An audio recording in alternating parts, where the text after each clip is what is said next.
जी hello everyone. अब मैं आपके सामने पेश खिदमत हूँ गवर्नेंस एंड पब्लिक पॉलिसीज के रिसोर्सेज के साथ और कुछ इम्पोर्टेंट बातें हैं जो मैं आप लोगों के साथ इस सब्जेक्ट के हवाले से शेयर करूंगी, ताकि जो लोग इस सब्जेक्ट को ऑप्ट करें उनके लिए जो है वो ज़्यादा प्रॉब्लमेटिक ना हो, चीज़ों को ढूंढना और वो कंफ्यूज्ड ना रहें इन मामलात में कि हम कहाँ से पढ़ें और इसको हम कैसे लेकर चलें।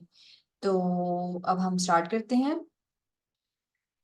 जी सबसे पहली बात ये है कि जो गवर्नेंस एंड पब्लिक पॉलिसी जो सब्जेक्ट है, जिसको मैं क्यों कहती हूँ कि आप लोग रखें बजाय ये कि आप हिस्ट्री का सब्जेक्ट रखें, वो ये इसलिए मैं आप लोगों से कहती हूँ कि ये वो सब्जेक्ट है जो कि एक कॉमन सेंस बेस्ड और जनरल नॉलेज का पेपर है।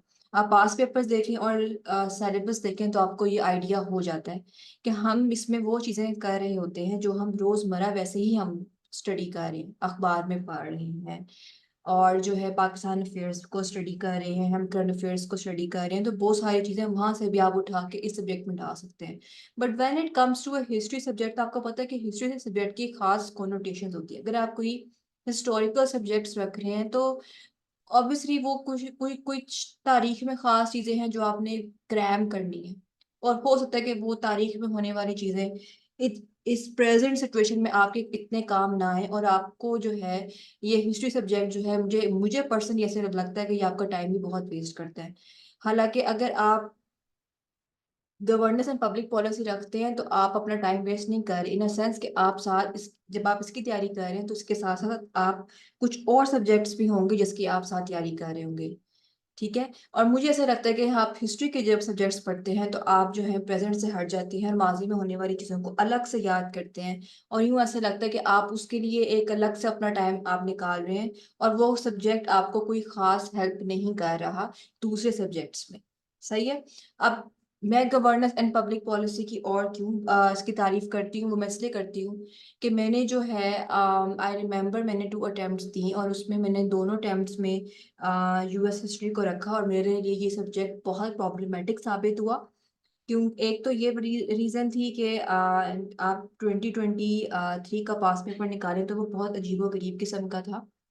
तो उसमें जिसने बहुत बुक्स में घुस के पढ़ा हुआ था, जिसको बहुत ज्यादा अच्छी क्रैमिंग थी, वो उस पेपर को अच्छे तरीके से सॉल्व कर सकता था। कहने का मतलब ये है गाइस कि सिर्फ पास भी करना नहीं होता। पास तो खैर मेरा दोनों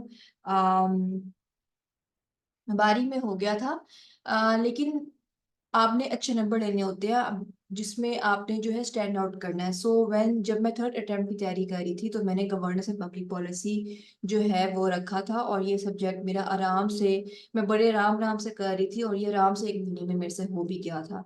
और मुझे मज़ा भी आ रहा था इसको पढ़ते हुए, ऐसे लग रहा था कि मैं जो हूँ बाकी में जनरल नॉलेज गेन कर रही हूँ, मुझे करंट अफेयर्स का पता चल रहा है, और कैसे जो है लोग जो हैं वो अपने गवर्नेंस के मसाइल को जो है वो हल करते हैं। तो ये सारी चीजें जो है मुझे पता चल रही थी, मजा आ रहा था पढ़ते हुए as compare to US history. तो मैं इसको बार बार आप लोगों से कहूंगी आप कि इसको जरूर रखें। और सबसे इम्पोर्टेंट बात ये है कि मैं, मेरी ये वीडियो बनाने की वजह भी ये है कि हम अपने अब नेक्स्ट मंथ में जो हमारा एक स्केड्यूल है उसमें जो है हम ऑप्शंस को स्टार्ट करने जा रहे हैं, तो आपको आहिस्ता आहिस्ता अपने आप को रिसोर्सेज से मानूस भी करना है, खासतौर पर ऑप्शनल सब्जेक्ट्स के। So let's begin now. अच्छा, एक तो मैंने आपको बात बताई कि जनरल नॉलेज का की तरह का एक पेपर है, कॉमन सेंस बेस्ड ये पेपर है। थर्ड ये कि आपको पता है कि आप न्यूज़पेपर रोजाना पढ़ रहे हैं, आपको ये भी आइडिया कि मैंने आप लोगों को क्या कहा होगा, पैराफ्रेजिंग। तो जब आप पैराफ्रेजिंग कर रहे हैं, हर रोज एक आर्टिकल की 2 आर्टिकल्स आप पढ़ रहे हैं, उसमें से किसी एक आर्टिकल की आप पैराफ्रेजिंग कर रहे हैं, और वो जो आप पैराफ्रेजिंग कर रहे हैं वो आप एक तरह से न्यूज़पेपर को ही रीड कर रहे हैं, और आपकी कहीं ना कहीं गवर्नेंस एंड पब्लिक पॉलिसी की भी सबकॉन्शियसली तैयारी हो रही है। अच्छा, तो अब जो इसमें काम है वो ये है कि इसमें थियरीज हैं गवर्नेंस एंड पब्लिक पॉलिसी की। तो आपको पता है कि थियरीज जो हैं वो हर जगह काम आ जाती हैं। जो लोग सोशोलॉजी एंड पॉलिटिकल साइंस जिन्होंने रखा होगा उनके लिए जो है गवर्नेंस एंड पब्लिक पॉलिसी जो है बहुत हेल्पफुल होगा। ये तीनों सब्जेक्ट्स आपस में बहुत इंटरलिंक्ड हैं, तो ये जो है कॉम्बो अच्छा रहेगा आपके लिए। और फिर हम जो रिसर्च आर्टिकल्स पाकिस्तान अफेयर्स और करंट अफेयर्स के लिए जो हम स्टडी करेंगे, या जो आपको इर्द गिर्द जो डिफरेंट आपको पता है कि सोशल मीडिया प्लेटफॉर्म्स है जहाँ पर सर्च आर्टिकल्स शेयर हो रहे होते हैं, तो जो आप पाकिस्तान अफेयर्स करंट अफेयर्स के लिए रिसर्च आर्टिकल्स को आप स्टडी कर रहे होंगे, तो उसमें से भी जो आप चीज़ें स्टडी करते हैं वो भी आप गवर्नेंस एंड पब्लिक पॉलिसी में रख सकेंगे। और मज़े की बात यह है कि गवर्नेंस एंड पब्लिक पॉलिसी जिन लोगों ने रखा होता है, उनका एक अलग से जो है एक दिन में एक एग्जाम हो रहा होता है। मतलब जैसे अगर आप यूएस हिस्ट्री रखते हैं तो यूएस हिस्ट्री जो है उसके साथ जो एक कॉम्बो सब्जेक्ट होता है वो आप ऐसे देते हैं जैसे आप एक दिन में 2 पेपर देते हैं। लेकिन अगर आपने यूएस हिस्ट्री की बजाय गवर्नेंस एंड पब्लिक पॉलिसी रखा हो तो वो आपको एक पूरा अलग दिन भी मिल जाता है जिसमें आपका सिर्फ एक ही एग्जाम होता है, और वो होता है गवर्नेंस एंड पब्लिक पॉलिसी का। लाइक इन माय केस आप I was opting political science, US history, gender, criminology, Punjabi.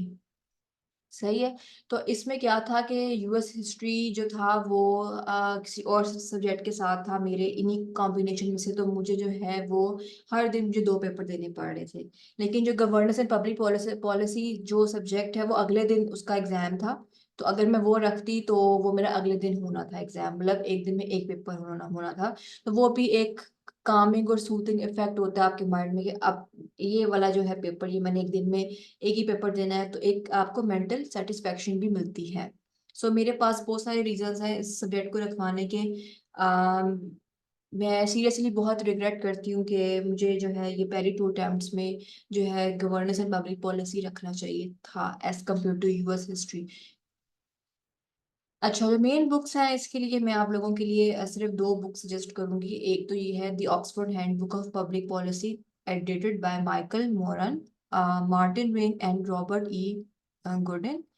और एक और है resource encyclopedia of governance one by Mark Bevir, editor University of California Berkeley. तो ये हैं जी इसके लिए मेन बुक्स। या आप जो है एज इट इज़ आप सर्च कर लीजिए गूगल वगैरह पे, आपको हो सकता है इसके पीडीएफ्स भी मिल जाए। काफ़ी लोग शेयर भी कर रहे होते हैं on social media, links share कर रहे होते हैं बुक्स वगैरह के, तो उसमें ही आपको आई एम प्रिटी श्योर ये मिल जाएंगी। तो बस आपको कोई अगेन ये कोई सारी सारी बुक्स आपको पढ़ने की जरूरत नहीं है, रेलेवेंट टॉपिक्स निकालें, जल्दी जल्दी उनको गो थ्रू करें, उनमें से मेन पॉइंट जो हैं वो आपने बनाएंगे अपने नोट्स का हिस्सा। तो इस तरीके से आपकी होगी गवर्नेंस एंड पब्लिक पॉलिसीज की तैयारी। अगेन स्ट्रेटजी वही है इस सब्जेक्ट को भी हैंडल करने की कि आप पास पेपर देखें, आप सिलेबस देखें और उसको पास पेपर्स को सिलेबस से रिलेट करते हुए जो है अपने नोट्स बनाएं, तो आहिस्ता आहिस्ता आपके नोट्स खुद ब खुद बनते जाएंगे। और फिर अपने लॉन्ग नोट्स को आप शॉर्ट नोट्स का पार्ट बनाएं, और शॉर्ट नोट्स आपके इस तरह से हों कि अगर फर्ज करें आपका एक आपके जो है लॉन्ग नोट्स अगर मैक्सिमम भी 8 पेजेस पे जाते हैं, आगे पीछे की बात करें, तो आप क्या करें कि आप जो है उसको पहले अपने लॉन्ग नोट्स बनाएंगे, कोशिश करें कि कोई भी टॉपिक जो है वो 8 पेजेस से ज़्यादा ना जाए, मैक्सिमम 8 पेजेस, वो भी आगे और पीछे वाली शीट को मिला के मैं आप लोगों को बात कर रही हूँ। और फिर जो है आप उसको कोशिश करें कि हर टॉपिक को 1 पेज पे लाने की कोशिश करें। ठीक है, राइटिंग को थोड़ा छोटा करें, इस तरह से करें कि आपके पास एंड पे बर्डन ना हो। आप अपने बहुत ज़्यादा रजिस्टर्स अपने देखकर घबराए ना। आपके पास जो मटेरियल है वो एक समराइज्ड फॉर्म में पेपर से पहले आपके पास होना चाहिए, और वो उसी समराइज्ड मटेरियल को ही आप जो है अपने पेपर में आप जो है ना लिखेंगे। बैक एंड पे आपके पास सारा नॉलेज होगा आपके दिमाग में, उसको बस समराइज्ड फॉर्म में आपके पास सामने लिखा होना चाहिए पेपर से पहले, ताकि जब एग्जाम आए तो आप आराम से 1-2 घंटे पहले उसको रिवाइज कर सके सारा का सारा, और बस वो पेपर में जाके लिख दें। सही है। तो ये है सीसस की तैयारी, और इस सब्जेक्ट की तैयारी, नॉट लाइक सीसस, क्योंकि हर सब्जेक्ट का एक थोड़ा सा डिफरेंट पैरामीटर है। और इसके एमसीक्यू जो है आप प्लीज काइंडली सर्च कीजिए। इसके एमसीक्यूज कह रहे हैं कि आपको पास पेपर्स के मिल जाते हैं, हर रोटेट हो रहे होते हैं मुख्तलिफ प्लेटफॉर्म्स पे, तो वो करें। बाकी आप जो हैं काफ़ी हद तक जो आपके नोट्स होते हैं उसी में से जो है वो एमसीक्यूज जो हैं वो आ रहे होते हैं। तो जितने अच्छे आपके नोट्स होंगे उतने अच्छे आपके एमसीक्यूज भी प्रिपेयर्ड होंगे। So that's all guys for today. I hope you have enjoyed this lecture. Thank you so much.